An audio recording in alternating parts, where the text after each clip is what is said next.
bienvenidos al segmento de las entrevistas de su noticiero a las 8:45, hoy viernes, primer viernes de Cuaresma de este año 2022, completamente en vivo, llevándole la información, en este caso que define la agenda noticiosa internacional, porque vamos a conversar sobre la evolución del conflicto entre Ucrania y Rusia, ya en su 9º día de acciones militares.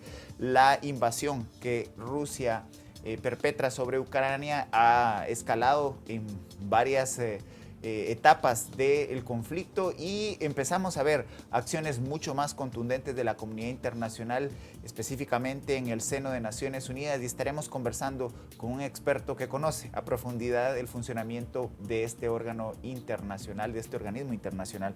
Así que le invitamos a que nos acompañe a lo largo de toda esta entrevista, no sin antes darle la bienvenida a este espacio a Carmina Valdizán, con quien estaremos compartiendo las preguntas. Muy buenas noches, Carmina. Buenas noches, Cristian, ¿cómo estás? ¿Cómo va todo? Pues ya un viernes, el primer viernes de marzo. Así es, como dices tú, ya en Cuaresma completamente y sorprendente, 9 días desde el que se inició la invasión. Y lo que implica estos 9 días de guerra prácticamente, de invasión y guerra en el territorio de Rusia y Ucrania, pues empieza ya a dejar una serie de datos realmente impresionantes. 1.2 millones de refugiados que han salido de Ucrania buscando conservar su vida y escapar a los bombardeos y a las acciones militares, entre otros datos que estaremos analizando a lo largo de esta entrevista. Y le damos la bienvenida al doctor Edmond Mulet, abogado, periodista, político y diplomático guatemalteco, conocedor del sistema de Naciones Unidas, debido a que de diciembre del 2015 a diciembre del 2016 se desempeñó como jefe de gabinete de la Secretaría General de Naciones Unidas. Previamente fue subsecretario general de las Naciones Unidas, encargado de las operaciones de mantenimiento de la paz y también jefe de la misión de estabilización de Naciones Unidas en Haití en 2 ocasiones. Ante esta experiencia y trayectoria en este órgano internacional, le damos la bienvenida al doctor Mulet para orientarnos en el análisis de lo que está sucediendo. Doctor, muy buenas noches. Muy buenas noches, doctor, bienvenido. Muy buenas noches, un gran gusto estar con ustedes. Muchas gracias por esta oportunidad para poder discutir una de las grandes tragedias que está viviendo el mundo, una de las más grandes tragedias de los últimos decenios. Pues doctor, sin más preámbulo, por favor, usted conoce bien este tema, quisiera conocer pues su primer análisis, sus primeras impresiones de lo que está sucediendo. El primer análisis es de que indudablemente el presidente de Rusia, Vladimir Putin, se ha equivocado profundamente. Él creyó que podía invadir un país vecino, independiente, soberano, y que eso no iba a tener consecuencias o no iba a tener consecuencias mayores. Sin embargo, hemos visto la reacción del mundo, no solamente lo que ha sucedido pues, en el Consejo de Derechos Humanos en Ginebra, cuando el ministro de Relaciones Exteriores de Rusia, Lavrov, se estaba dirigiendo por videoconferencia a toda la Asamblea General de ese Consejo de Derechos Humanos, cuando el 90% de los asistentes se levantó y dejó las sillas vacías. Vimos también la decisión de la Asamblea General de las Naciones Unidas en Nueva York el día de ayer, en la que la gran mayoría de países del mundo votó a favor de una resolución condenando a Rusia. Solamente 5 países votaron en contra de esa resolución, una treintena se abstuvieron, pero es indudable que la reacción del mundo es algo que Putin no se había esperado. También las reacciones de las empresas privadas que tienen inversiones en Rusia, los grandes fabricantes de automóviles, de aviones, las finanzas, la banca, el mundo del deporte. O sea, todo el mundo pues ha condenado esta acción. En las capitales de Europa y de muchos otros países vimos el día de hoy, por ejemplo, en Praga, en la República Checa, manifestaciones multitudinarias nunca antes vistas en este tipo de circunstancias. O sea que el costo que va a sufrir Rusia y el pueblo ruso, lamentablemente, por estas decisiones, tienen una consecuencia realmente tremenda, cosa que Putin pues tal vez no había imaginado. Sin embargo, vemos que él sigue avanzando. Hoy de nuevo ocuparon otra planta nuclear después de haber incendiado otra. La decisión de Putin también de crear un cerco alrededor de Kiev, la capital de Ucrania, para impedir pues que haya salidas o ingresos incluso de alimentos, más o menos siguiendo los modelos de de la Edad Media, cuando aislaban a los castillos. O sea que es una acción realmente premeditada, pero mal pensada y no pensó en las consecuencias. Estamos viendo también ya la utilización de bombas de racimo, esas bombas que estallan y que despliegan una multitud, centenares de pequeñas bombas, y las bombas de vacío, que son prohibidas a nivel internacional. O sea que ya se están detectando ahí crímenes de guerra, violaciones, incluso violaciones sexuales que se están cometiendo por las tropas rusas, o los atentados contra civiles. O sea, no son víctimas colaterales de esta guerra, sino que son víctimas, hay misiles, bombas dirigidas directamente en contra de civiles, y todo eso va a tener consecuencias en la Corte Penal Internacional. O sea que la cosa ahí se está complicando, y por otro lado hay que reconocer que el mundo occidental, que los Estados Unidos, Canadá, las Américas y los países miembros de la OTAN de Europa han mantenido una posición, diría yo, de frenar este esfuerzo de Putin. No han caído en la trampa de la confrontación directa para evitar pues una escalada de esta situación. Doctor No Mulet, sabemos pues, es importante perdón, agregar, adelante. es importante agregar a su análisis lo que está sucediendo desde Occidente con el tema económico-financiero. Una respuesta igualmente contundente, el poder llegar inclusive a detener los flujos financieros del Banco Central ruso, empieza a poner en jaque la economía rusa, y la reacción de los agentes económicos, de los agentes microeconómicos, que empiezan a ver cómo el rublo pierde capacidad adquisitiva por una depreciación de la moneda. También esto es importante en las nuevas conflagraciones o confrontaciones del siglo XXI, doctor. En efecto, ya incluso el Banco Mundial suspendió todo contacto, toda relación con la Federación Rusa. Japón, por ejemplo, y muchos países europeos, todos los países europeos suspendieron todas las operaciones financieras bancarias con Rusia, e incluso temas de inversiones en Rusia, temas financieros, préstamos. Todo eso ha quedado suspendido. Hemos visto que el rublo ha caído más de 30% de su valor. Ahora $1 equivale a 1 centavo de rublo. O sea que, pero lamentablemente el que va a sufrir acá es el pueblo ruso. O sea que ya no va a tener acceso a muchos bienes, servicios, a este mundo interconectado. Incluso todo lo que tiene que ver con el mundo digital también está siendo cortado. Rusia está siendo aislada por todo el mundo, y no son acciones oficiales de estados, sino de la sociedad civil, de empresas privadas, que consideran que es importante enviar una señal, un mensaje a este tipo de acciones. Incluso se está elaborando pues sobre la posibilidad de que este señor Putin no esté mentalmente equilibrado. Y hemos visto también en algunas ciudades rusas también expresiones, en algunas de las repúblicas de la Federación Rusa, manifestaciones del público en contra de estas acciones. O sea que Rusia y Putin pudieran estar llegando pues a un punto de inflexión del cual será difícil pues sustraerse muy pronto y lamentablemente.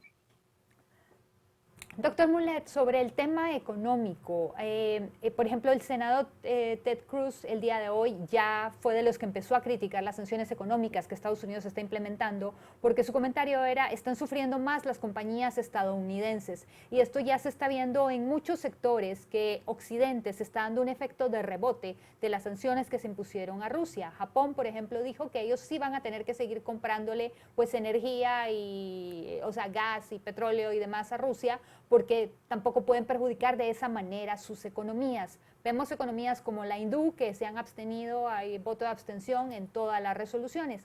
¿Qué está pasando con este efecto rebote y estas pequeñas decisiones que estamos viendo en países como Japón, India y demás? Es indudable que todos vamos a sufrir de esta crisis, de esta guerra.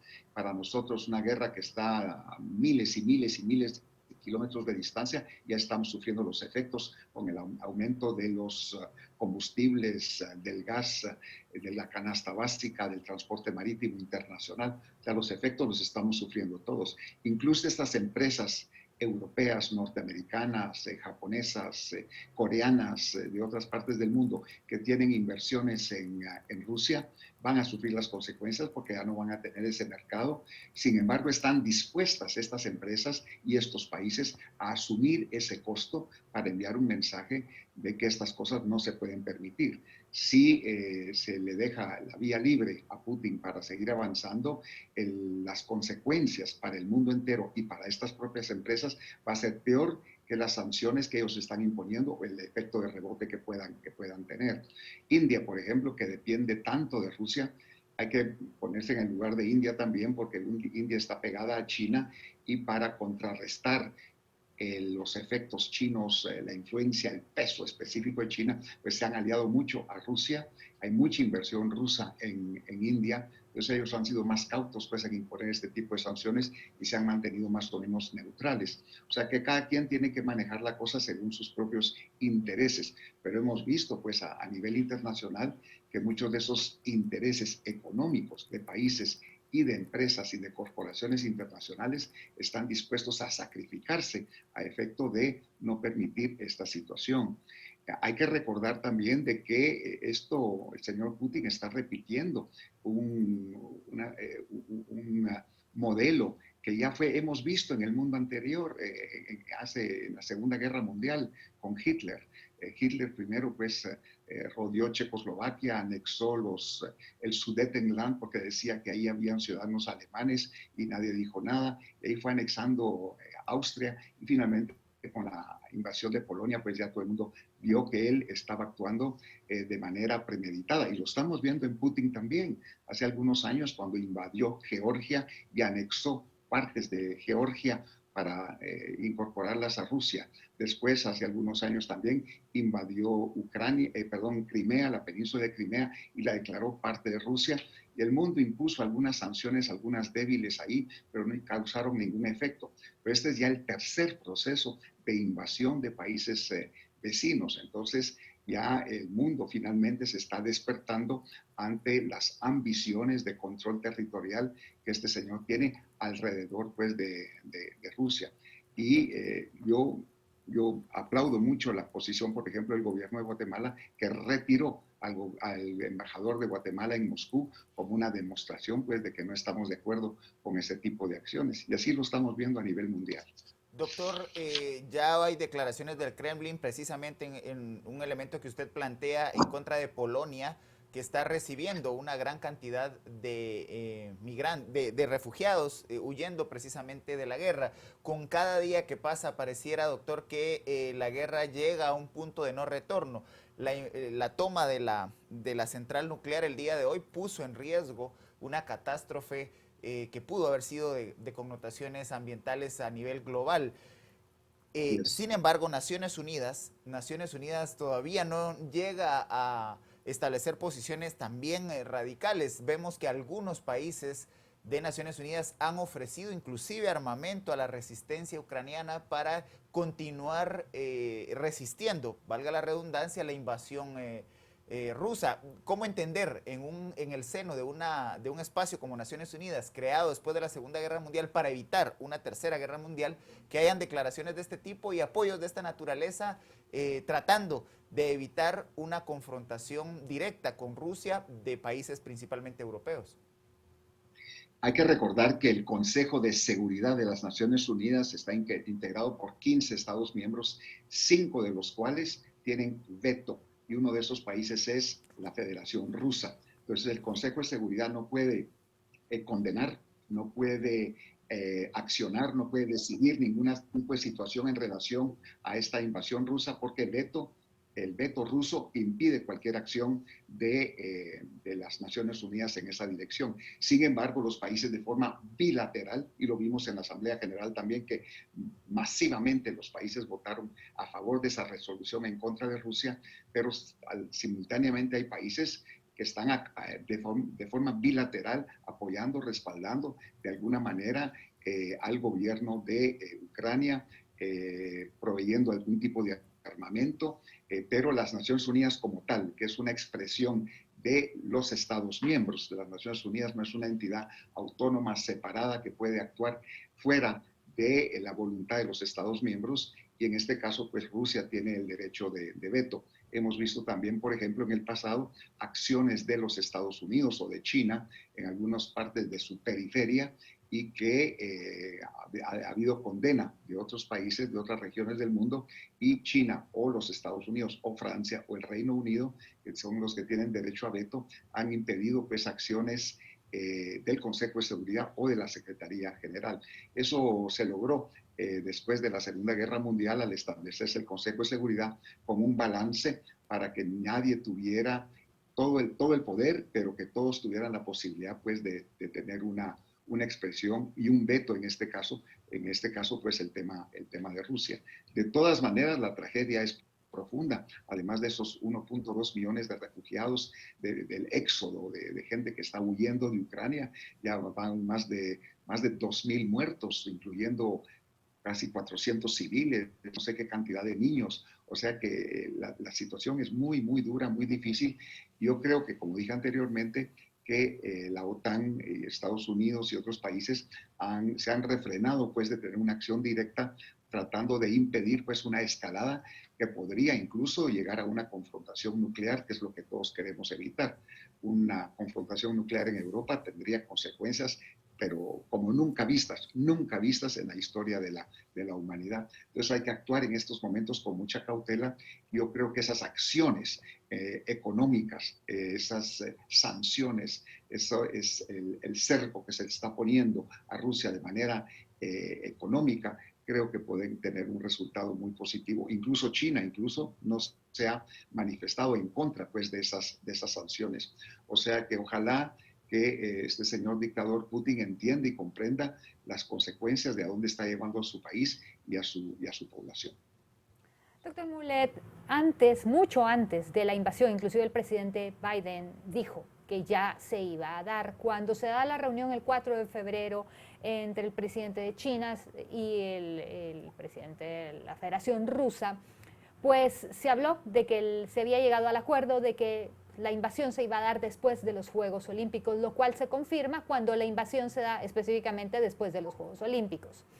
Dicho lo anterior, Occidente tuvo tiempo de sobra para armar a Ucrania, para enviarles las armas que dicen que les van a enviar ahora y que no todas necesariamente se han llevado, para prevenir temas de alimentación, suministros, refugiados y demás.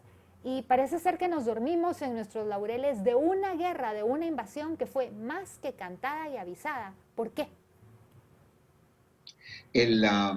Ya desde hace, no diría meses, sino desde hace años, los países europeos, los Estados Unidos han estado asistiendo a Ucrania en temas militares. Todo el armamento que tiene Ucrania, desde aviones de combate, tanques, misiles, bombas, todo eso, viene del mundo occidental, no es armamento proveído por Rusia. O sea que ha habido un apoyo, un respaldo a Ucrania para prever cualquier tipo pues, de invasión. Por supuesto que este tipo de apoyos y de respaldos tienen un límite, no se puede sobrearmar a un país porque entonces el otro, en este caso Rusia, lo vería como un pretexto adicional para una invasión o para defenderse de que Ucrania pues estaba armando. En el tema de la ayuda humanitaria, hasta que no se da la crisis es muy difícil poder conocer realmente las necesidades y muchas de estas ayudas humanitarias o alimentarias pues son perecederas, entonces no se puede dotar a un país de alimentos o de todo tipo de productos antes de que ocurra un conflicto, porque si no esos productos pueden llegar a perecer, a vencerse. Entonces es difícil poder prever también la cantidad de ayuda humanitaria o de alimentos pues que se van a necesitar. Por eso es que generalmente se espera para hacer una evaluación real de cuáles son esas necesidades. Ahora vemos pues que se están creando estos corredores humanitarios para ayudar a las víctimas civiles, para que por lo menos tengan agua que tomar y algo que comer. El invierno ahorita en Ucrania y la parte esta de Rusia es muy dura y el frío y ahorita que hay muchos lugares pues ya no hay energía eléctrica, no hay calefacción, no hay gas, entonces las gentes están sufriendo profundamente pues de esta situación y muchas de las áreas que ya están ocupadas por Rusia no son accesibles pues, a este tipo pues, de ayuda humanitaria por parte del mundo occidental. Por eso la importancia pues, de estos corredores humanitarios. Yo creo que se está respondiendo dentro de lo posible, dentro de la realidad de estas cosas. El presidente Zelensky de Ucrania, por supuesto, se queja, ha denunciado a los amigos de Europa, a la OTAN, por no estar apoyándolo, respaldándolo, por no haber cumplido con muchas de las promesas que habían dado pues, de apoyo y de respaldo, pero son cosas que hay que ir midiendo para no escalar más el conflicto. De todas maneras y definitivamente el único responsable pues, de esta crisis es el dictador Putin. Doctor Mulet, hemos visto por la cobertura internacional y algunos medios que han enviado personas que puedan reportar desde el campo de guerra, pareciera que los ataques son en contra de objetivos políticos y militares. No se ha determinado la destrucción generalizada, por ejemplo, de fuerzas productivas de Ucrania, teniendo en cuenta que Ucrania es un actor importante para el suministro de granos básicos de Europa. ¿Podría Rusia y específicamente el presidente de Rusia estar interesado en también apropiarse de estas fuerzas productivas agrícolas principalmente que después de la guerra deberán seguir produciendo para alimentar a Europa? No, indudablemente, o sea, ese es el propósito de Putin, es de apropiarse de la riqueza productiva de Ucrania. Por ejemplo, las fábricas de fertilizantes, todo lo que tiene que ver con la productividad, con la industria, no solamente pues en el aspecto agrícola, porque eso, el control de esa economía productiva beneficiaría a Rusia, ellos controlarían eso eventualmente. De que lo vaya a lograr no sabemos todavía. Ya el día de hoy vimos bombardeos en contra de monumentos y en contra de estructuras históricas ucranianas. Mucho de esto estaría también destinado por el propósito de Rusia, es de romper ese espíritu ucraniano, la historia ucraniana, que es de un pueblo realmente valiente. Y estamos viendo ahora esas expresiones de la valentía del pueblo ucraniano, que es algo realmente increíble, cosa que tampoco Putin había podido prever. Hemos visto ahí escenas de civiles desarmados que se enfrentan a las tropas rusas, a los tanques. O sea que ese espíritu es invencible y aunque le quieran destruir sus iglesias, sus monumentos, sus edificios arquitectónicos centenares de muchísimos años, eso no va a quebrantar el espíritu ucraniano. Pero la idea de Putin lo podemos deducir, es el control pues, de la economía ucraniana, indudablemente, y destruir pues, la resistencia militar que podría provenir de las bases militares o de las reservas militares ucranianas. Doctor Mulet, hay una pregunta que muchas personas se hacen, puesto que Rusia dejó hace mucho tiempo la ideología socialista y es más bien el día de hoy una economía muy mercantilista, como lo es Estados Unidos, como lo es Latinoamérica, que es un mal que hay en todos, quizás en el caso ruso un poco mayor, pero es algo que se da. Adicionalmente a esto, son un país conservador. Putin es una persona extremadamente conservadora, mantiene a la iglesia ortodoxa, está en contra de la comunidad LGTB, en contra del aborto, pro familia y demás. Para muchas personas eso los confunde porque tienen la idea de lo que era la Unión Soviética y ahora les toca esta nueva Rusia con la que tienen que lidiar. ¿Cómo definiría usted a Putin y a Rusia? En el tema económico no ha abierto la economía rusa a un sistema de libre mercado o sistema capitalista o garantizando la propiedad privada o garantizando las inversiones internacionales. Quien lo ha hecho mejor en ese sentido ha sido la República Popular China, ha sido Vietnam, por ejemplo. Pero Rusia ha mantenido mucho control sobre inversiones internacionales. Es muy complicado invertir en Rusia. La corrupción en Rusia también es elevada, muy elevada, muy complicada. y no hay, digamos, una libertad de comercio, realmente libertad individual ni libertad empresarial en Rusia. O sea que, y ese es uno de los temas que ha reducido, desalentado la inversión internacional en Rusia. Rusia, por más que sea un país muy extenso, muy militarmente muy capaz, muy fuerte, en el tema económico es bastante débil. Por ejemplo, Italia, que es un país comparado con Rusia minúsculo, su Producto Interno Bruto, la riqueza italiana es 2 o 3 veces más grande que la rusa.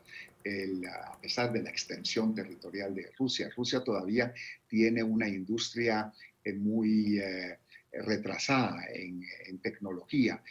No vemos pues de Rusia saliendo de ahí pues nuevos proyectos digitales o de comunicaciones o todo lo que incluso China o Corea o Estados Unidos, ya no digamos Europa, pues están desarrollando. Rusia en ese sentido no ha fomentado el emprendimiento, no ha fomentado pues la libre competencia y eso los ha retrasado bastante. En efecto, pues Putin es muy conservador y ha utilizado pues a la Iglesia Ortodoxa rusa como un arma, como un elemento pues de control también sobre la población, una población mayoritariamente campesina, mayoritariamente sin mucha educación. Los niveles de desnutrición en Rusia los niveles de calidad de educación en Rusia también son muy malos, aparte de algunas ciudades de centros urbanos como Leningrado o Moscú, otras ciudades importantes, todo lo demás se mantiene casi como en un sistema medieval. Entonces la utilización pues de la Iglesia Ortodoxa rusa es otro de los instrumentos de control que tiene Putin sobre la población. Pero no podemos decir pues que Putin ha abierto Rusia o que la ha transformado o que realmente le ha abierto, la ha convertido pues en un sistema de libre mercado, de libre empresa. Eso creo que le falta mucho para alcanzar ese propósito y creo que no lo ha hecho porque eso también representa mayor participación ciudadana, mayor libertad individual, y eso es algo que no le conviene a alguien como Putin, que tiene una visión realmente de volver a crear. Él se considera el nuevo zar de Rusia y quiere reconstituir esa Rusia zarista. Y hay que recordar que también Putin fue agente de la KGB, agente secreto de los servicios de seguridad militar de Rusia, y él todavía tiene esa mentalidad muy tradicional que representa una visión del pasado. Él nunca pudo evolucionar pensando en una Rusia diferente, viendo hacia el futuro, lamentablemente. Doctor, con base en su experiencia en el sistema de Naciones Unidas y teniendo sobre la mesa otros conflictos que aunque no han llegado a tener un impacto global como el que está teniendo este conflicto, pero hemos tenido, por ejemplo, guerras en Irak, en Libia, en Afganistán, con base su conocimiento del sistema internacional y específicamente del sistema de Naciones Unidas, ¿cómo ve usted una posible escalada militar que obligue a otros países, principalmente europeos, a ingresar al conflicto? Esto por la sostenibilidad que pareciera estar dispuesto a tener Putin respecto a esta invasión ucraniana. Ese es un escenario posible, es un escenario real, un escenario peligroso que se puede dar, de que Putin no dé marcha atrás, de que no se dé cuenta de las consecuencias que está teniendo para su gobierno ni para su pueblo este aislamiento internacional, y que ahora esté dispuesto pues a dar una avanzada frontal, y ante eso la comunidad internacional, la OTAN y otros países pues de Europa en general no pueden quedarse de brazos cruzados. Y esa va a ser una tragedia. Ahí es donde veremos un escalamiento pues, de la guerra, y como dije anteriormente, es algo que la OTAN y países europeos y Estados Unidos están tratando de evitar. Pero si Putin sigue y continúa con esta avanzada, me temo, tengo ese gran temor de que no va a haber más remedio que ponerle un alto, un frente a nivel puramente militar y pasar de las sanciones económicas a algo más difícil y complicado. Lo que Europa tiene en su ventaja, pues, es, como dije, el pueblo ucraniano, que no se va a dejar vencer.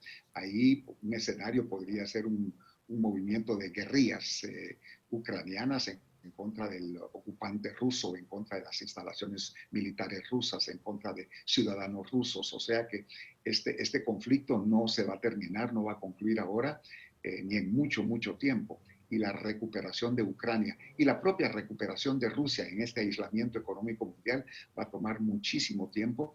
¿Y por qué? ¿Y para qué? O sea, hacer sufrir a tantas personas, las tragedias humanas que se están pasando, la muerte, la destrucción, la miseria, todo eso por una ambición de un individuo, de una persona. Y lo hemos visto en la historia.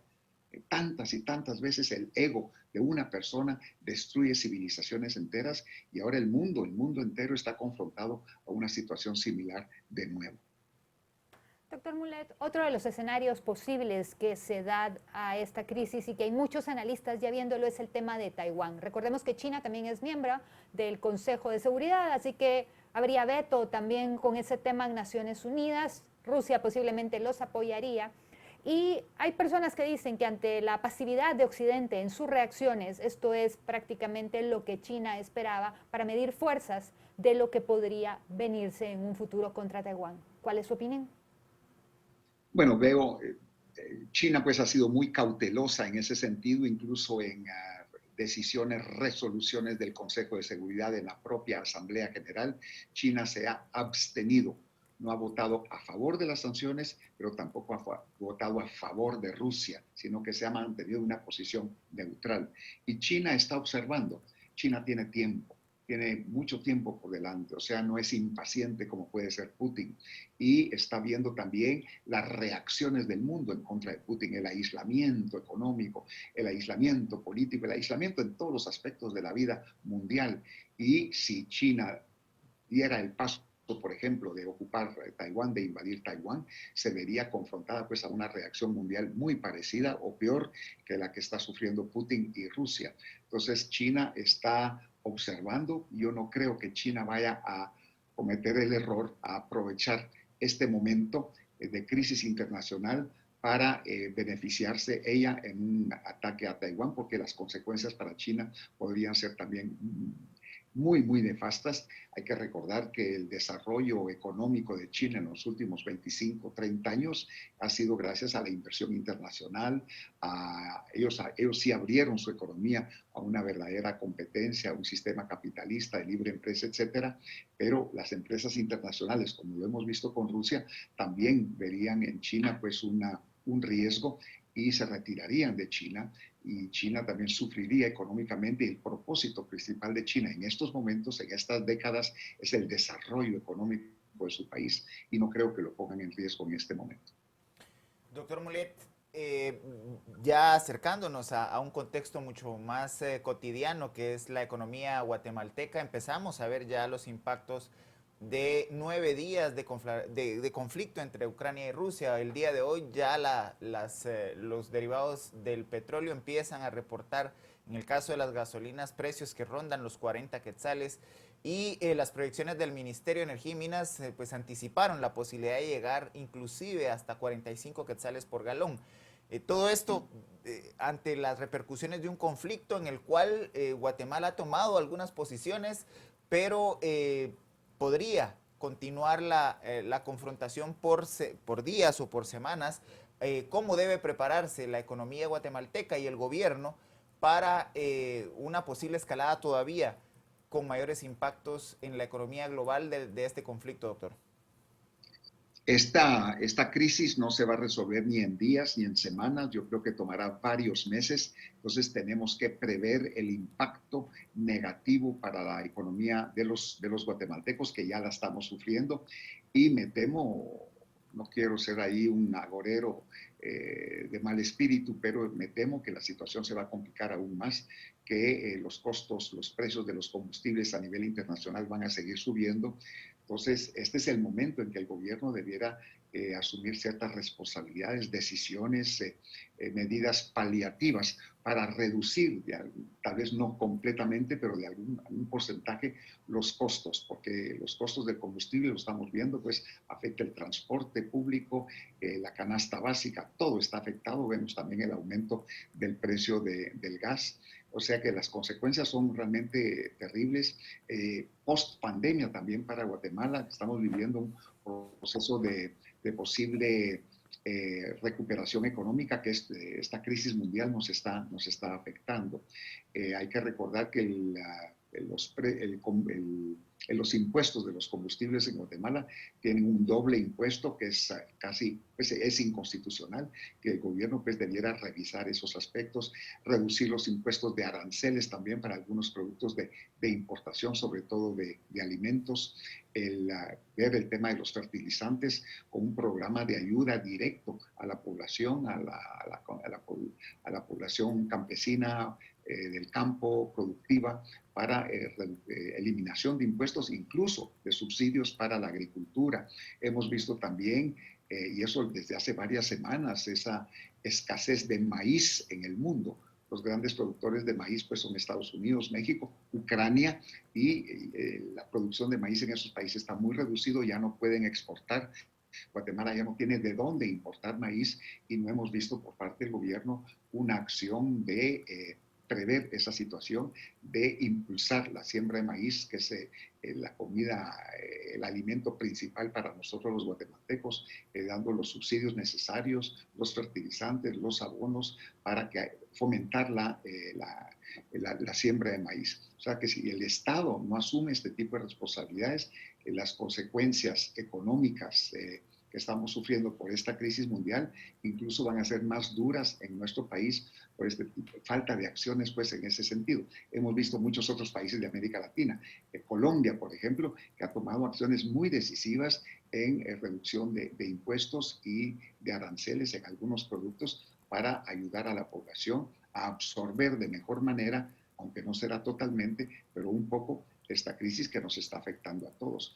Aquí todos tenemos que hacer sacrificios, la estamos haciendo todos a nivel mundial, en lo personal, en la familia, y los estados y los gobiernos también tienen que hacer sus sacrificios, disminuyendo sus ingresos en temas fiscales para apoyar a la población. Doctor Mulet, y con relación a esto, mucho se habla del ahorro. Guatemala no es un país que esté dedicado al ahorro, pero cuando se dan este tipo de crisis, se tiene que empezar a hablar de eso para que las personas estén prevenidas, porque un país no puede sostener a más personas con más deuda, sobre todo como usted bien mencionaba, después de una pandemia, de una economía que ya venía mal y ahora un golpe que todavía no se sabe realmente la magnitud de las repercusiones que se tendrán para todo el mundo. En efecto, las consecuencias, como usted bien dice, pues son tremendas. Guatemala, en lo personal, en las familias, no ha habido capacidad de ahorro, sobre todo estos últimos años. El ahorro ha sido muy limitado a nivel de personal familiar, pero el Estado tiene reservas, grandes reservas de dólares, en oro también, a nivel internacional, y el Estado en estos momentos de crisis podría utilizar algunas de estas reservas como un paliativo temporal, provisional, mientras ojalá podamos salir de esta crisis internacional. Pero hay decisiones y medidas que se pueden tomar, pero que hasta ahora no hemos visto pues ese tipo pues de acciones. Hay muchos otros aspectos que en este momento pues no podemos hablar, por ejemplo, las relaciones entre China y los Estados Unidos, que están siendo muy afectadas, muchas corporaciones americanas e internacionales que tienen inversiones en China, previendo cualquier aumento de esas fricciones y conflicto con China, están buscando a dónde trasladar sus fábricas, sus empresas, sus inversiones. Muchos países de América Latina están haciendo el lobby necesario para atraer esas inversiones a sus países. Yo no veo por parte del Estado, del gobierno guatemalteco, ninguna acción en relación, y tal vez del sector privado se está haciendo para atraer esas inversiones a Guatemala, que Guatemala tiene esas ventajas competitivas que no tiene ningún otro país del mundo. Guatemala es el único país del mundo que tiene una frontera común con el mercado de consumo más grande del mundo. Ahí estamos pegados a México, Estados Unidos y Canadá, al NAFTA. Y una inversión de esas empresas internacionales en Guatemala evitaría para ellos los grandes costos de transporte marítimo, una serie de problemas que traen la distancia, traer los productos desde China, por ejemplo. Y Guatemala, en este momento de crisis, también tiene un potencial para podernos aprovechar de esa crisis en beneficio de la población guatemalteca. Pero hasta el momento pues, no ha visto acciones en esa dirección, lamentablemente. Estamos en el cierre de la entrevista, doctor Mulet, sus conclusiones y haciendo énfasis en qué podría esperarse para los siguientes días. Estamos ya por iniciar prácticamente el 10º día del conflicto. En los próximos días, semanas, ¿cuál es su lectura de hacia dónde podrían pues, derivar los acontecimientos? Hay varios escenarios. Uno, pues, de que el conflicto aumente, que Putin siga en su ímpetu y en su voluntad de control absoluto de Ucrania, lo que va a generar una reacción de la OTAN, de los países de Europa y los Estados Unidos, y veremos pues una escalada de la guerra con consecuencias terribles, incluso con esa sombra del tema nuclear que sería espantoso para la humanidad. Podríamos incluso pensar pues en el fin de la humanidad, porque una guerra nuclear aquí es el fin para toda la humanidad. El otro escenario es de que haya un impasse, que Rusia acepte pues que ya no va a seguir avanzando, que ya no toma Kiev, que el gobierno de Zelensky llega a un acuerdo de la realidad política militar actual en Ucrania, que la veo muy difícil porque el pueblo ucraniano no lo va a aceptar. Y finalmente un tercer escenario sería un retiro completo pues, de las tropas rusas de Ucrania, lo cual tampoco lo veo en este momento. Yo creo que las sanciones económicas, que lamentablemente tomarán algún tiempo en sentirse en Rusia, no van a ser tan inmediatas como para que haya una reacción rusa o de Putin en este momento para tomar una decisión de parar esta intención de control sobre Ucrania. O sea que las próximas semanas, incluso los próximos meses, vamos a ver muchas dificultades allá y aquí. Agradecidos con que haya tomado esta comunicación. Le deseamos una muy buena noche y un buen fin de semana, doctor Mulet. Muchísimas gracias, muy buenas noches. Buenas noches, muchas gracias a todos. Hasta pronto. Gracias. Carmina, prácticamente ya se ha anticipado, vienen semanas, si no meses, que pueden ser muy complicados para todas las economías en el mundo, incluyendo la nuestra. Exacto, y me llamó la atención mucho el comentario del doctor Mulet sobre las reservas de Guatemala, inclusive en oro, porque Rusia tiene la reserva más grande del mundo en oro, inclusive compró oro en los últimos años. Ellos sabían a lo que venían y pueden aguantar. Cuidado con eso. Pues bueno, estamos ante un momento de posibles reconfiguraciones internacionales. Le agradecemos que nos haya acompañado esta noche y le invitamos a que siga informándose con los noticieros de Canal Antigua, y el próximo domingo en esta misma mesa tendremos más temas de su interés. Muy buenas noches.